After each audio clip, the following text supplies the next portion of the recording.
গালভানীয় কোষের ইএমএফ অর্থাৎ তড়িৎচালক বল সংক্রান্ত নার্নস্টের ইকুয়েশন এই টপিকটি আলোচনা করছি। ধরে নাও একটা গ্যালভানীয় কোষে একটি গ্যালভানীয় কোষে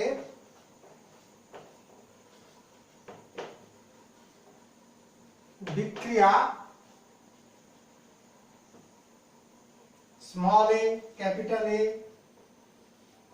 স্মল বি ক্যাপিটাল বি থেকে সি মোল তৈরি হলো সি পদার্থ, ডি মোল তৈরি হলো ডি পদার্থ, এবং এখানে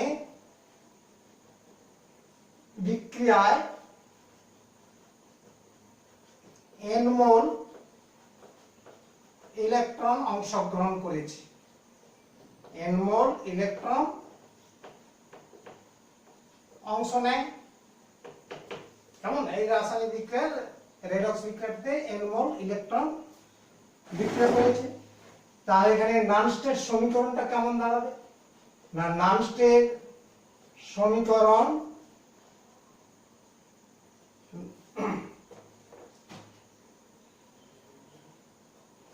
নার্নস্টের সমীকরণটি হবে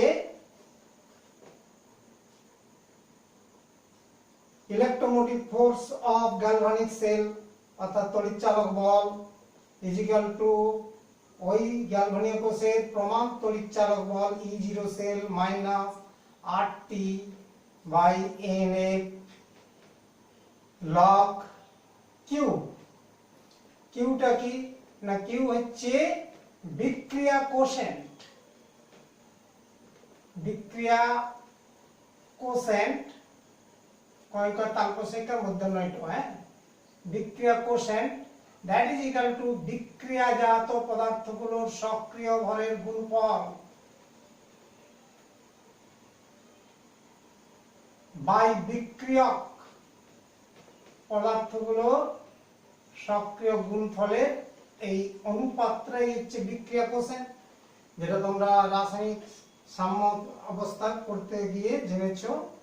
সেই বিক্রিয়া কোশেন্ট মানে বিক্রিয়াজাত বাই বিক্রিয়ক, এই রেশিও বিক্রিয়াজাতগুলো রয়েছে আর বিক্রিয়ক তাদের সক্রিয় ভরের অনুপাত, সেটাই হচ্ছে বিক্রিয়া কোশেন্ট কিউ দিয়ে প্রকাশ করছি। তাহলে দেখো, এরপর আমরা এটাকে পরের লাইনে প্রকাশ করতে পারি E0 সেল মাইনাস নিধান পরিবর্তন করলে 2.303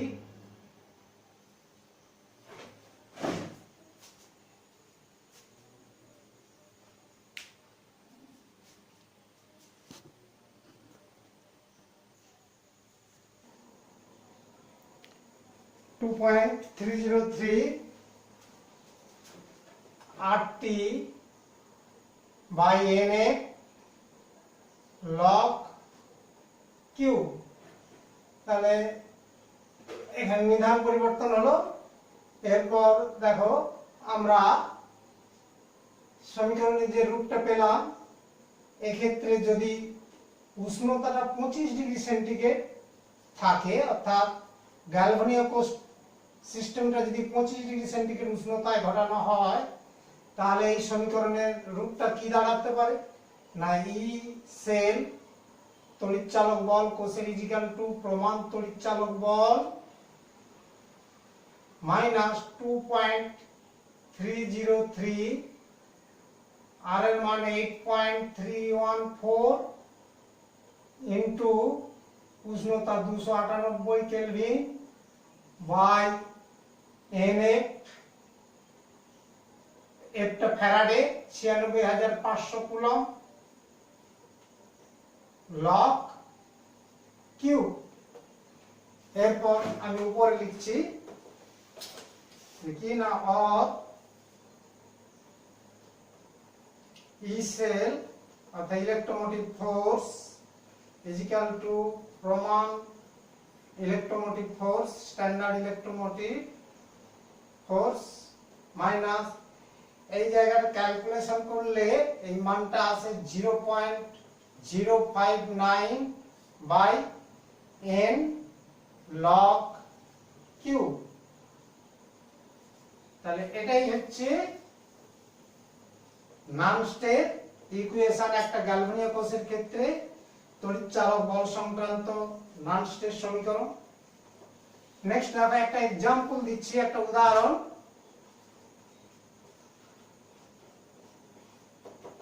ধরো একটি গ্যালভানীয় সেল, গ্যালভানিক কোষ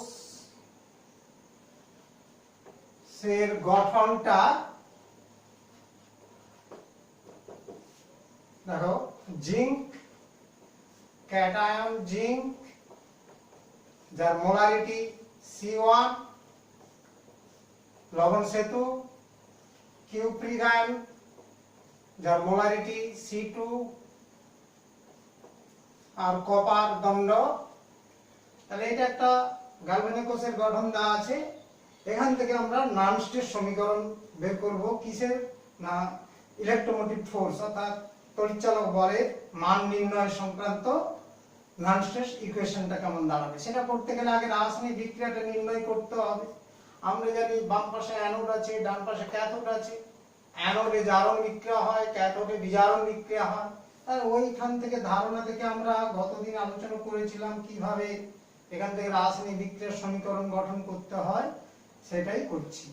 যে এখান থেকে তাহলে অর্ধ বিক্রিয়া, অর্ধ জারণ বিক্রিয়াটা আগে লিখি। অর্ধ জারণ বিক্রিয়াটা কি দাঁড়াবে না, অর্ধ জারণ বিক্রিয়া কোন সিস্টেমের মধ্যে হবে, জিঙ্ক ক্যাটায়ন আর জিঙ্ক পরমাণুর মধ্যে, এবং সেটা জারণ রূপটা জিঙ্ক পরমাণু ইলেকট্রন বর্জন করে জিঙ্ক ক্যাটায়নে পরিণত হয়, এটা হচ্ছে জারণ রূপ। আর অর্ধ বিজারণ বিক্রিয়া, অর্ধ বিজারণ বিক্রিয়াটা কোন সিস্টেমের মধ্যে হবে, কিউপ্রিক আয়ন আর কপার ধাতুর মধ্যে। এবং সেই বিজারণ রূপের সমীকরণটা কি দাঁড়াতে পারে না, কিউপ্রিক আয়ন যার মোলারিটি রয়েছে C2 মোলার, এই দুটি ইলেকট্রন গ্রহণ করে বিজারিত হয়ে কপার পরমাণু, কঠিন কপার পরমাণুতে পরিণত হবে, S ফর সলিড। এবার দুটো সমীকরণকে যোগ করলে কোষের সম্পূর্ণ বিক্রিয়া পাওয়া যাবে, অর্থাৎ সম্পূর্ণ কোষ বিক্রিয়া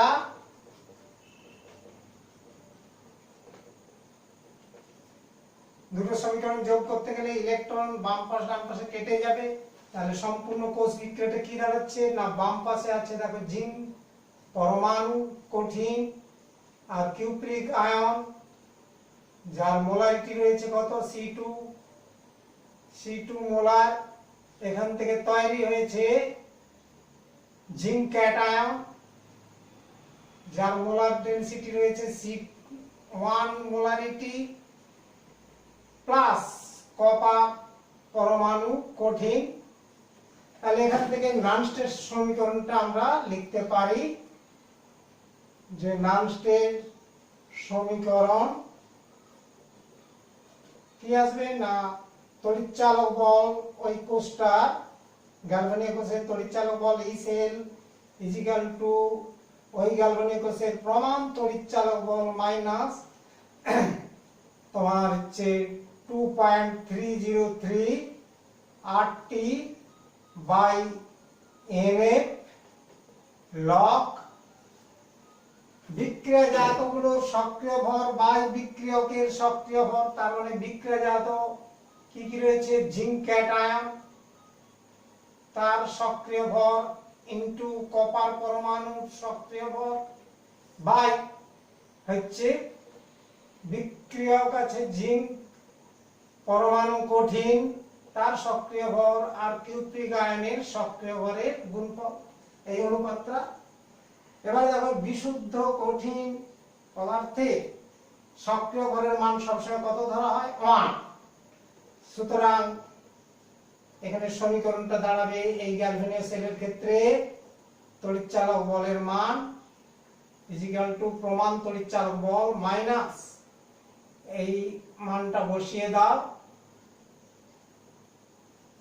আর টি বাই এন এর মান কত, দুই মোল ইলেকট্রন অংশগ্রহণ করেছে, কাজে এনটা হচ্ছে 2 8 log, এবার দেখো জিঙ্ক ক্যাটায়নের মোলারিটি কত C1 আর কপারের মোলারিটি কত সরি, তাহলে এটা হচ্ছে C1 ইনটু কপার, এটা 1 হবে কারণ এটা কপারটা কঠিন, কঠিনের সক্রিয় ভর কি 1, ডিভাইড বাই জিঙ্ক কঠিন তারও সক্রিয় ভর 1, কিউপ্রিক আয়নের সক্রিয় ভর কত রয়েছে C2,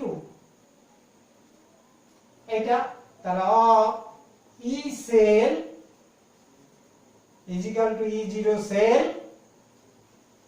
minus 2.303 RT by twice a log C1 by C2।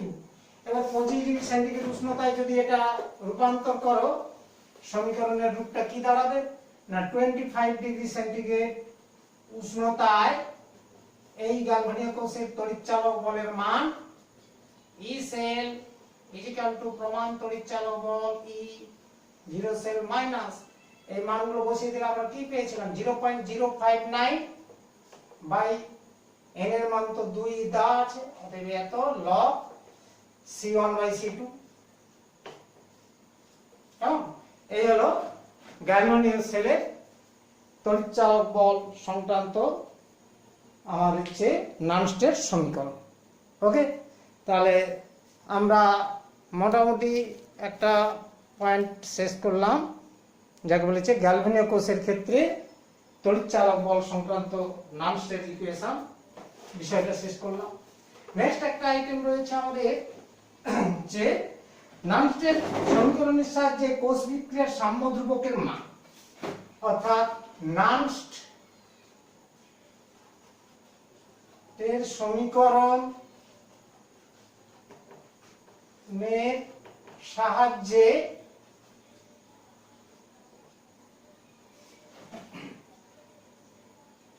কোষ বিক্রিয়া, যে গ্যালভানীয় কোষ বিক্রিয়া সাম্য ধ্রুবকের মান নির্ণয়, সাম্য ধ্রুবকের মান নির্ণয় কিভাবে আমরা সাম্য ধ্রুবকের মান, অর্থাৎ যদি একটা কোষ রাসায়নিক বিক্রিয়া কোষের গ্যালভানীয় কোষের রাসায়নিক বিক্রিয়া সাম্য অবস্থায় এসে যায় তখন তাহলে তার সমীকরণের রূপটা কেমন দাঁড়াবে। কেমন? আমরা ধরে নিই একটা কোষের বিক্রিয়া, ধরিলাম একটি গ্যালভানীয় কোষ বিক্রিয়া স্মল এ মোল এ পদার্থ, বি মোল বি পদার্থ বিক্রিয়া করে সি মোল সি পদার্থ, ডি মোল ডি পদার্থ তৈরি হয় এবং এই বিক্রিয়ায় এন মোল ইলেকট্রন অংশগ্রহণ করেছে, এন মোল ইলেকট্রন অংশ নেয়। কেমন? তাহলে এখান থেকে আমরা নানস্টের ইকুয়েশনটা পেতে পারি, যে নানস্টের সমীকরণ কি সংক্রান্ত না তড়িৎচালক বলের যে সমীকরণ সেটা আমরা জানি। নানস্টের সমীকরণটি হলো যে ই সেল ইজ ইকুয়াল টু, কিছুক্ষণ আগেই করেছিলাম, E0 সেল মাইনাস আমরা এটাকে লিখলে 2.303 RT বাই NA log বিক্রিয়াজাত বাই বিক্রিয়কের সক্রিয় ভর, বিক্রিয়াজাত C to the power C into D to the power D by A to the power A into B to the power B। এবার দেখো যদি সাম্য অবস্থায় আসে, আর এটাকে আমরা বিক্রিয়া কোশেন্ট বলে থাকি, তাহলে এটাকে আরেকটু ইজি করে লিখে নিতে পারো, E cell is equal to E0 cell minus, দেখো আমরা এটাকে আরো সহজ ফর্মে লিখছি, 8t একটু শর্ট করে লিখছি, na log q, that is q সমান বিক্রিয়া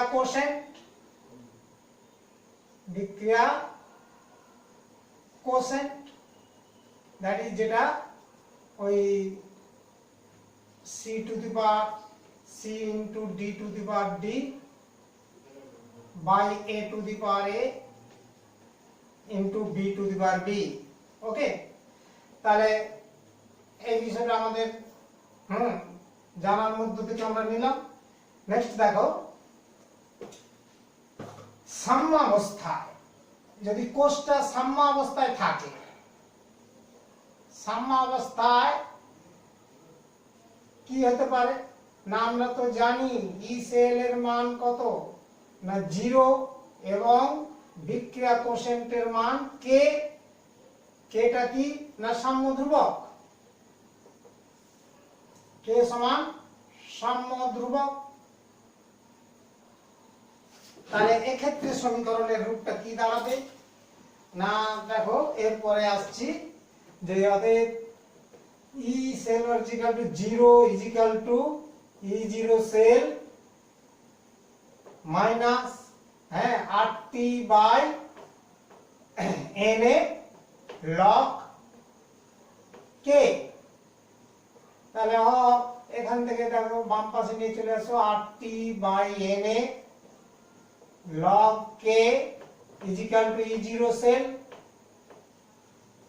that is equal to log k is equal to or log k is equal to তোমার na E0 cell by 8t।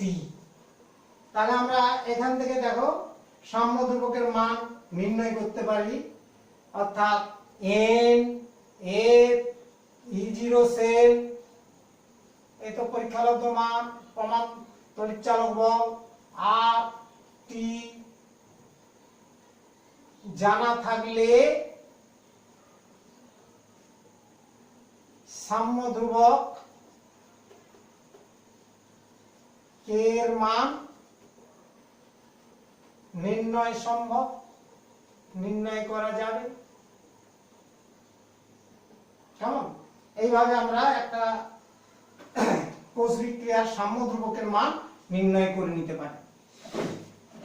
Next দেখো, আমরা যে কোনো গ্যালভানীয় সেলের যে কোনো গ্যালভানীয় কোষের, বারবার ডিস্টার্ব হচ্ছে এটা,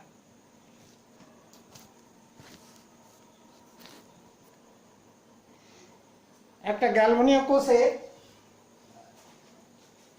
তড়িৎচালক বল এবং গিবসের মুক্ত শক্তির মধ্যে সম্পর্ক, অর্থাৎ গ্যালভানীয় কোষের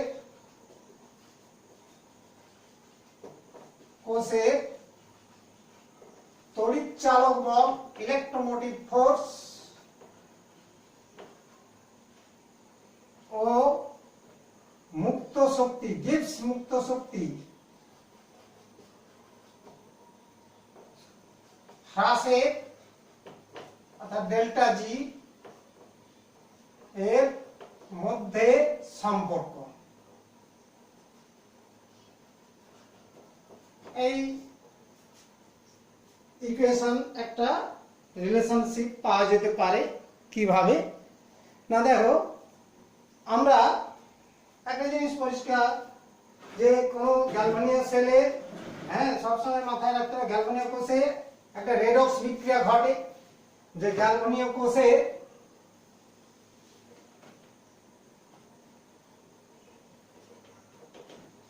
আর এই সম্পর্কটা নির্ণয় করতে গেলে আগে জানতে হবে যে একটা গ্যালভানীয় কোষে একটা গ্যালভানীয় কোষে রেডক্স বিক্রিয়া ঘটে।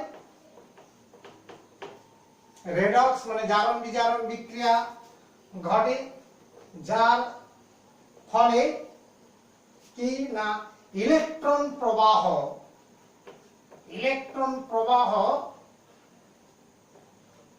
অ্যানোড থেকে ক্যাথোডে, অ্যানোড থেকে ক্যাথোডে, এবং তড়িৎ প্রবাহ ক্যাথোড থেকে অ্যানোডে, ক্যাথোড থেকে অ্যানোডে হয়ে থাকে, অ্যানোডের দিকে ঘটে থাকে। তাহলে কেমন কি বুঝলে? একটা গ্যালভানিক কোষে তো রেডক্স বিক্রিয়া ঘটে, সেই বিক্রিয়ার ফলে ইলেকট্রনের প্রবাহ অ্যানোড থেকে ক্যাথোডের দিকে, আর তার ফলে তড়িতের প্রবাহ ঠিক বিপরীত দিকে অর্থাৎ ক্যাথোড থেকে অ্যানোডের দিকে ঘটে থাকে। আচ্ছা, এর ফলে ওই কোষে, তড়িৎ কোষে একটা বৈদ্যুতিক কার্য সম্পাদন হয়, হ্যাঁ সম্পাদিত হয়। ওই তড়িৎ কোষে একটি বৈদ্যুতিক কার্য, তড়িৎ কার্য, বৈদ্যুতিক কার্য, ইলেকট্রিক্যাল ওয়ার্ক, আমরা যেটাকে ইএল বলে লিখি, ইএল নয় ডব্লিউএল, ওয়ার্ক ইলেকট্রিক্যাল, দ্যাট ইজ বৈদ্যুতিক কার্য সম্পন্ন হয়। কেমন? এই কোষটা নিজেই বৈদ্যুতিক কার্য সম্পন্ন করে। আবার দেখো, একটি পরাবর্ত তড়িৎ কোষ, রিভার্সিবল তড়িৎ কোষ, হ্যাঁ তড়িৎ কোষ বৈদ্যুতিক সর্বাধিক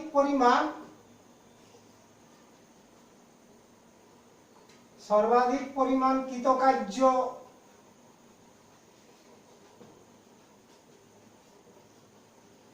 বা বৈদ্যুতিক কার্য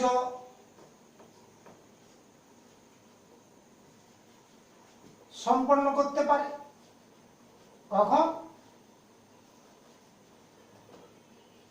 কেমন? তাহলে একটা রিভার্সিবল গ্যালভানীয় সেল সবসময় মাথায় রাখতে হবে যে সর্বাধিক কৃতকার্য সম্পন্ন করে, যে বৈদ্যুতিক কার্যটা করে সেটাই কিন্তু, হ্যাঁ এক্ষেত্রে তার মানে works electrical work is equal two W max, অর্থাৎ ম্যাক্সিমাম কার্য সম্পন্ন করতে পারে, সর্বাধিক কার্য কৃতকার্য, দ্যাট ইজ এটাকে বলছি ডব্লিউ ম্যাক্সিমাম। হ্যাঁ ডব্লিউ ম্যাক্স ক্লাস 11 জেনেছো, সর্বাধিক কৃতকার্য সম্পন্ন হতে পারে। এবার এটা আমরা ক্যালকুলেশন করছি। দেখো, ধরে নাও একটা তড়িৎ কোষে, ধরে নাও কোন পরাবর্ত তড়িৎ কোষ বা গ্যালভানীয় কোষ, কোন পরাবর্ত তড়িৎ কোষ তড়িৎ চালক বল EMF is equal to E cell, এবং কেমন যে এর কোষ বিক্রিয়ায়, ওই কোষের বিক্রিয়ায় n মোল ইলেকট্রন অংশগ্রহণ করে, n মোল ইলেকট্রন অংশ নেয়। কেমন? তাহলে n মোল ইলেকট্রন অংশগ্রহণ করলো। আমরা জানি 1 মোল ইলেকট্রনের তড়িৎ প্রবাহ কত হয়? 96,500 কুলম্ব, মানে 1 ফ্যারাডে। তাহলে এখানে প্রবাহিত তড়িতের পরিমাণ কত হবে? এই কোষ থেকে প্রবাহিত তড়িৎ এর পরিমাণ না n ফ্যারাডে, অর্থাৎ nf, প্রবাহিত তড়িতের পরিমাণ হয়ে যাবে nf। এবার দেখো, অতএব তড়িৎ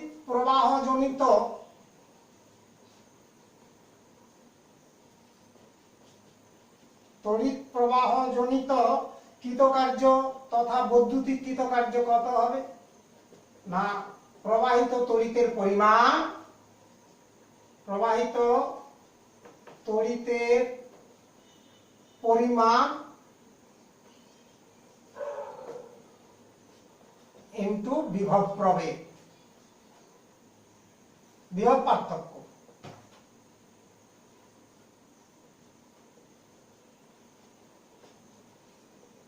দ্যাট ইজ, আমরা বিভব পার্থক্য মানে তো জানি ইলেকট্রোমোটিভ ফোর্স অর্থাৎ তড়িৎ চালক বল ইএমএফ, যেটা ই সেল, আর তড়িতের পরিমাণ তো হলো এনএফ, তাহলে এনএফ ইনটু ই সেল, এটাই কৃতকার্যের মান। তার মানে তড়িৎ প্রবাহজনিত কৃতকার্য কত হলো এনএফ ই সেল। অতএব এটাই আবার সর্বাধিক কৃতকার্য, that is W max is equal to NF E cell. এবার চিন্তা করো, তাপগতিবিদ্যার সাহায্যে আমরা জানি, হ্যাঁ, তাপগতিবিদ্যা অনুসারে থার্মোডাইনামিক্যালি অনুসারে W max is equal two, আমরা কি জানি, মুক্ত শক্তির হ্রাস, অর্থাৎ W max is equal to minus delta G, that is delta G is equal two মুক্ত শক্তির হ্রাস, নেগেটিভ চিহ্নটা হ্রাস, হ্যাঁ, minus delta G is equal two মুক্ত গিবসের মুক্ত শক্তির হ্রাস, মুক্ত শক্তির হ্রাস। এটা তো আমরা থার্মোডাইনামিক্স থেকে জানি যে ম্যাক্সিমাম কৃতকার্য সমান কত হয়। তাহলে এখান থেকে আমরা কম্পেয়ার করে এই দুইয়ের মধ্যে কম্পেয়ার করলে that is minus delta G is equal to N F E cell, রিলেশনটা এটা এলো। তাহলে এটাই হলো মুক্ত শক্তির সঙ্গে তড়িৎ চালক বলের, হ্যাঁ, সম্পর্ক। It is very very important topic, এটা মনে রাখার চেষ্টা করবে। আচ্ছা দেখো, কোষ, তড়িৎ কোষ প্রমাণ অবস্থায় থাকলে, যদি স্ট্যান্ডার্ড অবস্থায় থাকে, তবে দেখো delta G minus delta G zero is equal to N F E zero cell. এটাকে নেগেটিভটাকে বোথ সাইড মাইনাস মাইনাস দিয়ে গুণ করলে এটা প্লাস হয়ে যাবে, অর্থাৎ delta G is equal to minus N F E zero cell. তেমনি এটাকেও লেখা যায় delta G zero equal to minus N F E zero cell. তাহলে এটাই হচ্ছে প্রমাণ মুক্ত শক্তির সঙ্গে প্রমাণ তড়িৎ চালক বলের সম্পর্ক, হ্যাঁ, একটা তড়িৎ কোষের ক্ষেত্রে। এটা একটা বিষয় গেল। এবার দেখো, আমরা দুটো সমীকরণের তাৎপর্য আলোচনা করছি, যে মুক্ত শক্তির পরিবর্তন minus N F E cell এর তাৎপর্য, এই সমীকরণটির তাৎপর্য বা মিনিং কি দাঁড়াবে তো মনে রাখতেই হবে তোমাদের। দেখো, কন্ডিশন নাম্বার 1, যদি ই জিরো সেল, সরি, যদি electromotive force of galvanic sell greater than 0 হয়, তবে আমরা একটা জিনিস পরিষ্কার জানি, এখানে n তো সংখ্যা, কাজেই এটা পজিটিভ চিহ্ন হবে। ফ্যারাডে এটাও পজিটিভ চিহ্ন হবে। তাহলে এটা যদি পজিটিভ হয়, এদের টোটাল গুণফলটা কি হবে? নেগেটিভ। তার মানে ডেল্টা জি লেস দেন 0 হয়। সুতরাং এক্ষেত্রে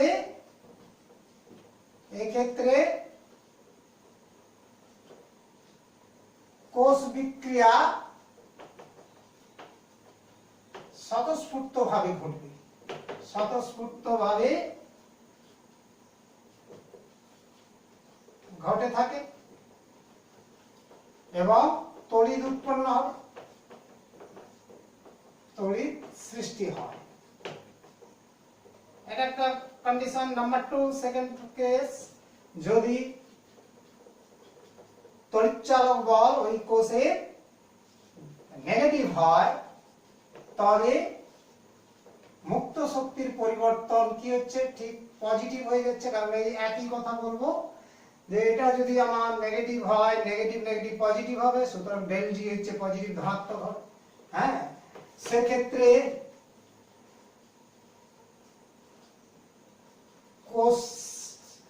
কোষের বিক্রিয়া স্বতঃস্ফূর্ত ভাবে ঘটবে না, তার মানে তড়িৎ উৎপন্ন হবে না। কেমন? তাহলে সেক্ষেত্রে কোষ বিক্রিয়া ঘটে না, অর্থাৎ তড়িৎ তড়িৎ সৃষ্টি হবে না। নাম্বার 3, যদি তড়িৎ চালক বল ওই কোষের মানটা 0 হয়, তবে ডেল্টা জি ইজিক্যাল টু 0 হবে। সেক্ষেত্রে কোষের বিক্রিয়া সাম্যাবস্থা থাকবে। বিক্রিয়াটি সাম্যাবস্থায় থাকে, তার মানে তড়িৎ উৎপন্ন হবে না। এটা মাথায় রাখতে হবে যে কি বিক্রিয়া না, কোষ বিক্রিয়াটা সাম্যাবস্থায় থাকবে, সেক্ষেত্রে বিক্রিয়া হবে না। এরপর দেখো নেক্সট হচ্ছে আরেকটা আইটেম রয়েছে, প্রমাণ মুক্ত শক্তির পরিবর্তনের সঙ্গে প্রমাণ আমার হচ্ছে তড়িৎ চালক বলের সম্পর্কীয় সমীকরণের তাৎপর্যটা কি হতে পারে। একই রকম বিষয়টা হবে, শুধু এগুলো স্ট্যান্ডার্ড পজিশনে এসে যাবে। হ্যাঁ, আর সব মিনিং গুলো সবকিছু প্রকাশ একই ধরনের ঘটবে, এগুলো শুধু স্ট্যান্ডার্ড পজিশনে। অর্থাৎ হ্যাঁ, মনে করো এই যে সমীকরণটি পেলাম, প্রমাণ মুক্ত শক্তির পরিবর্তন equal to minus N F ই0 সেল। এর তাৎপর্যটা কি না, ই0 সেল অর্থাৎ প্রমাণ, হ্যাঁ, ইএমএফ তড়িৎ চালক বলের মান, প্রমাণ তড়িৎ চালক বলের মান যদি পজিটিভ হয়, তাহলে মুক্ত শক্তির পরিবর্তনটা নেগেটিভ হবে, এখানে ক্যালকুলেশনে তাই বোঝায়। সুতরাং এই ক্ষেত্রে কোষ বিক্রিয়া স্বতঃস্ফূর্তভাবে ঘটবে এবং তড়িৎ উৎপন্ন হবে, ওই গ্যালভানিক কোষ থেকে তড়িৎ সৃষ্টি হবে। আর যদি আমার ই0 সেল অর্থাৎ প্রমাণ তড়িৎ চালক বলের মানটা নেগেটিভ হয়, তাহলে এটা পজিটিভ হয়ে যাবে, এটা মানটা বসালে, অর্থাৎ ডেল্টা জি 0 প্রমাণ মুক্ত শক্তির পরিবর্তন ধনাত্মক হয়, সেক্ষেত্রে কোষ বিক্রিয়া আদৌই ঘটবে না, অর্থাৎ এক্ষেত্রে হচ্ছে তড়িৎ সৃষ্টি হবে না। নাম্বার 3 নম্বর কেস কি বললাম, যদি আমার প্রমাণ মুক্ত শক্তির প্রমাণ তড়িৎ চালক বলের মান 0 হয়, হ্যাঁ, তাহলে প্রমাণ মুক্ত শক্তির পরিবর্তন কি হবে, 0 হবে, অর্থাৎ কোষটির প্রমাণ মুক্ত শক্তি 0 হয়ে যাবে পরিবর্তনটা। সেক্ষেত্রে কোষ আদবে কোষটি হচ্ছে বিক্রিয়া কি হবে, সাম্য অবস্থায় থাকবে, অর্থাৎ এই ক্ষেত্রেও তড়িৎ সৃষ্টি হবে না, কারণ নিট কোনো বিক্রিয়া ঘটবে না। তাহলে এই হচ্ছে আমাদের গ্যালভানীয় কোষ সম্পর্কীয় বিশেষভাবে আলোচনা, এটা মাথায় রাখতে হবে। তাহলে আমরা একটা প্রবলেম করাচ্ছি এখানে, যেটা একটু গুরুত্বপূর্ণ হিসাবে ধরো 25 ডিগ্রি সেন্টিগ্রেড তাপমাত্রায় 25 ডিগ্রি সেন্টিগ্রেড তাপমাত্রায় একটি হচ্ছে ড্যানিয়েল কোষে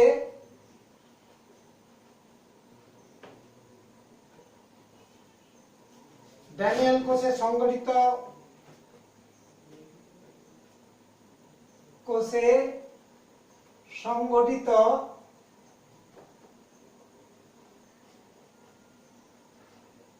ড্যানিয়েল কোষে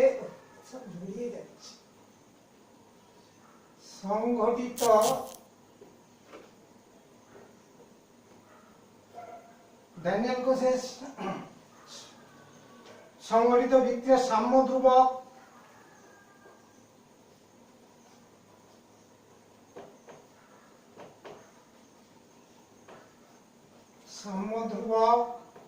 কে এবং প্রমাণ মুক্ত শক্তির পরিবর্তন নির্ণয় করো। গিবসের মুক্ত শক্তির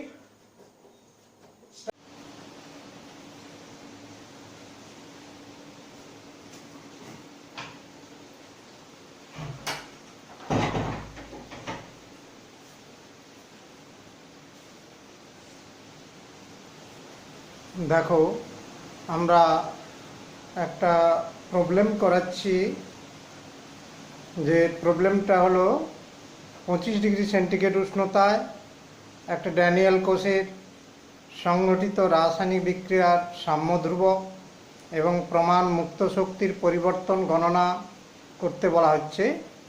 সেখানে তথ্য দেওয়া আছে যেটা জিঙ্ক ক্যাটায়ন আর জিঙ্ক তার প্রমাণ বিজারণ বিভব -0.76 ভোল্ট এবং কিউপ্রিক আয়ন আর কপার এর প্রমাণ বিজারণ বিভবের মান দেওয়া আছে +0.34 ভোল্ট। এই তথ্য থেকে আমরা এই কোষটার সাম্য ধ্রুবক এবং প্রমাণ মুক্ত শক্তির পরিবর্তন বিষয়ক মান দুটো নির্ণয় করছি।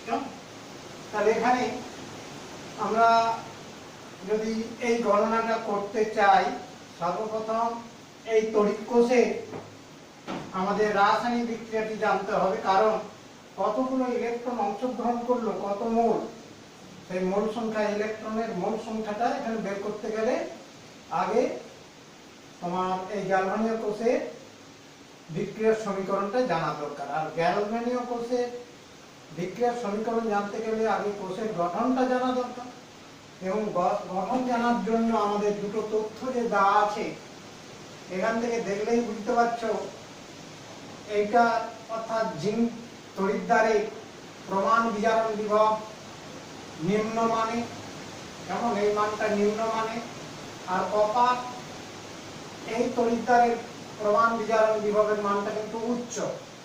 সুতরাং এটা হচ্ছে ক্যাথোড আর জিঙ্ক তড়িৎদ্বারটা হবে অ্যানোড, আর কপার তড়িৎদ্বার ক্যাথোড এবং জিঙ্ক তড়িৎদ্বারটি হবে তোমার হচ্ছে অ্যানোড। তাহলে আমরা কোষের গঠনটা আগে লিখে ফেলি, যে কোষের গঠন অ্যান্সার। তাহলে কোষের গঠনটা যেটা হবে দেখো, তাহলে বাম পাশে অ্যানোড আর ডান পাশে ক্যাথোড, সেই সিস্টেমে লিখতে গেলে অ্যানোডটা জিঙ্ক সিস্টেমে আসবে, অর্থাৎ জিঙ্ক দণ্ড একটা উল্লম্ব রেখা, জিঙ্ক ক্যাটায়ন, অর্থাৎ যে দ্রবণটায় রয়েছে জিঙ্ক ক্যাটায়নটা সেই দ্রবণের গাঢ়ত্ব, মোলার গাঢ়ত্ব মনে করো C1 মোলারিটি। এবার লবণ সেতু, তারপরে দেখো লবণ সেতু দেওয়ার পর আমার যাকে বলে ক্যাথোড, তার গঠনটা প্রথমেই তো জানো, ক্যাটায়ন, ধাতব ক্যাটায়ন তথা কিউপ্রিক আয়ন, এবং তার মোলার ডেনসিটি C2 মোলার মনে করে নাও, একটা উল্লম্ব রেখা, কপার দণ্ড। কেমন কোষের গঠন হয়ে গেল। এবার অ্যানোডে জারণ ক্রিয়া হয়, কাজে অর্ধ জারণ ক্রিয়াটি, অর্ধ জারণ বিক্রিয়া জিঙ্ক আর জিঙ্ক ক্যাটায়ন সিস্টেমে হবে। তো সেক্ষেত্রে বিজারণ বিক্রিয়াটা হতে গেলে জিঙ্ক পরমাণু, কঠিন জিঙ্ক পরমাণু ইলেকট্রন বর্জন করে জিঙ্ক ক্যাটায়ন, যে দ্রবণটার গাঢ়ত্ব অলরেডি আমরা C1 মোলারিটি ধরে নিয়েছি, প্লাস দুটো ইলেকট্রন বর্জিত হয়েছে। অপরদিকে দেখো অর্ধ বিজারণ বিক্রিয়া, এখান থেকে আমরা অর্ধ বিজারণ বিক্রিয়াটা লিখতে পারি কেমন না, কপার আর কপার আয়নের মধ্যে সিস্টেমটা হবে, তার মানে বিজারণ বিক্রিয়াটা হবে কিউপ্রিক আয়ন, যে দ্রবণটার মোলারিটি দেওয়া আছে C2 মোলারিটি, এখানে ইলেকট্রন গ্রহণ ক্রিয়া মানে বিজারণ ক্রিয়া, এবং উৎপন্ন হবে কপার ধাতু, কঠিন সলিড। ইলেকট্রনের সংখ্যা সমতা আছে, দুটো করে ইলেকট্রন, কাজে এই অর্ধ বিক্রিয়া দুটি সমীকরণকে যোগ করলে যেটা সম্পূর্ণ কোষ বিক্রিয়া পাওয়া যায়। বাম পাশে জিঙ্ক পরমাণু কঠিন plus cupric ion, molarity C2, electron দুটো কেটে গেল, আর ডান দিকে দেখো বিক্রিয়া জাত রয়েছে zinc cation C1 molarity plus copper ধাতু কঠিন। কেমন ঠিক আছে, এটা হচ্ছে সম্পূর্ণ কোষ বিক্রিয়া, ড্যানিয়েল কোষের বিক্রিয়া সমীকরণ আমরা পেয়ে গেলাম। তাহলে এই জায়গা থেকে আমরা পরিষ্কার বুঝতে পারলাম যে 2 মোল ইলেকট্রন এখানে বিক্রিয়া অংশগ্রহণ করেছে। কাজেই এই কোষ বিক্রিয়ায়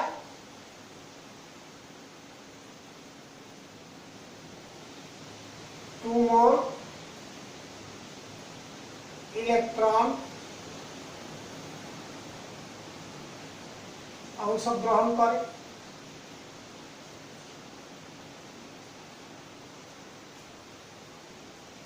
ক্লিয়ার? এক জায়গা থেকে আমরা কি ক্যালকুলেশন করতে চেয়েছি না সাম্য ধ্রুবক। তাহলে সাম্য ধ্রুবকের যে সমীকরণ আমাদের জানা আছে গ্যালভানিয়াস সিস্টেমের ক্ষেত্রে log k n a কেমন log k n a E0 cell, অর্থাৎ n টা তো জানো মোল সংখ্যা, ইলেকট্রনের মোল সংখ্যা, একটা ফ্যারাডে, E0 সেলটা হচ্ছে কি তড়িৎচালক বল প্রমাণ অবস্থায়, তারপরে প্রমাণ তড়িৎচালক বল এই কোষটা। আচ্ছা, এরপর দেখো নিচে আমাদের যে টার্মটা আছে সেটা কি 2.303 আগে আমাদের জানা আছে RT। এবার এখানে লক্ষণীয় বিষয় E0 সেলের মানটা বের করার জন্য তথ্য দেওয়া আছে। আমরা তো জানি E0 সেল অর্থাৎ প্রমাণ তড়িৎচালক বল E0 cathode minus E0 anode, অর্থাৎ দুটো তড়িৎদ্বারের প্রমাণ বিজারণ বিভবের বিয়োগফল, তড়িৎ বিভবের বিয়োগফল দ্যাট ইজ উচ্চ বিভব কোনটা রয়েছে এখানে কপার তড়িৎদ্বার, তাহলে E0 cupric ion copper minus E0 zinc cation zinc, that is এই মানটা কত আসছে লক্ষ্য করে দেখো 0.34 ভোল্ট মাইনাস এটার মান রয়েছে মাইনাস 0.76 ভোল্ট, দ্যাট ইজ এটা যোগ করলে কত আসছে 1.1 ভোল্ট। তাহলে আমরা ড্যানিয়েল কোষের প্রমাণ তড়িৎচালক বলের মান 1.1 ভোল্ট এটা ক্যালকুলেশন করে বের করলাম। নেক্সট তাহলে E0 সেল জানা আছে, জানা হয়ে গেল। আর n তো আমরা জেনে গেছি 2 মোল, আর f তো 96,500 কুলম্ব, আর এর মান জানা আছে, t তো এখানে দেওয়া আছে 298 কেলভিন হয়ে যাবে। কাজে সব মানগুলো আমরা বসিয়ে দিলে এই সমীকরণ থেকে ক্যালকুলেশন করে নিতে পারবো। যে অতএব log k হচ্ছে n এর মান n এর E0 সেল বাই 2.303 RT মানগুলো বসাচ্ছি। দেখো 2 n এর মান 2 মোল, f তো 96,500 কুলম্ব ফ্যারাডের মান, আর E0 সেলের মান এক্ষুনি বের করলাম 1.1 ভোল্ট ডিভাইড বাই 2.303, আর এর মান 8.314 জুল এসআই এককে, টি এর মান 298 কেলভিন। এটা ক্যালকুলেশন করলে যে মানটা আমরা পেতে পারি, ক্যালকুলেটর আমি ইউজ করে দেখছি কত হচ্ছে, এত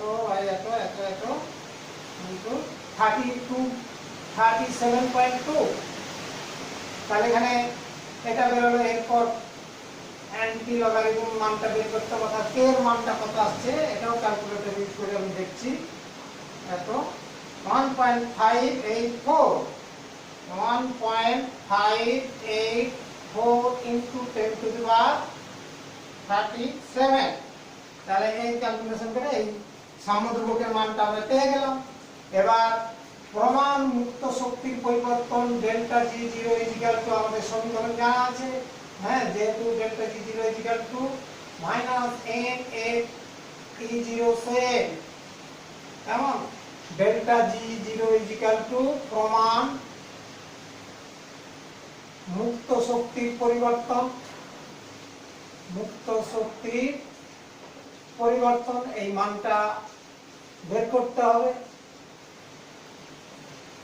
এটা বের করতে গেলে আমরা অলরেডি মান সবগুলি জানি। এন এর মান 2 মোল, ফ্যারাডে 96,500 কুলম্ব, আর E0 সেল হচ্ছে 1.1, কেমন এত আসবে জুল, এত জুল আসবে। দ্যাট ইজ, এটা ক্যালকুলেশন করে যা মান আসবে বের করে নেবে। তাহলে এটা ইজিক্যাল টু যত আসবে সেটাই আমাদের বেরিয়ে আসবে, কেমন। বাস, এই হলো একটা এক্সাম্পল।